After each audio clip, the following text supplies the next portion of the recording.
you know, Dillon Quartermaine, not too shabby a role on the legendary franchise of General Hospital. How did that come your way, my friend?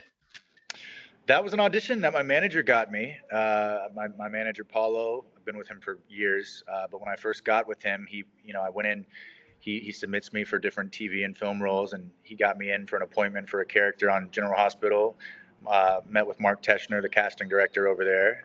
The audition went well, but I didn't end up getting that role. And then another role came around, I think a year later, and I went in for that. And I guess I was more right for that one. And that casting process actually took a while. I think they were kind of, sometimes they'll audition a role and they're not totally sure when they're bringing the character back onto the canvas, but they're starting to get an idea of actors they might want to play that character.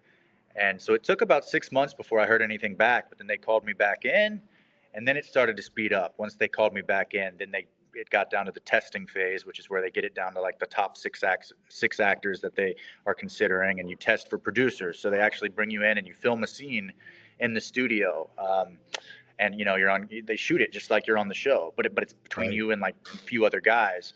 And then I ended up booking the role, and I had no idea what character it was for because they're very secretive about new characters.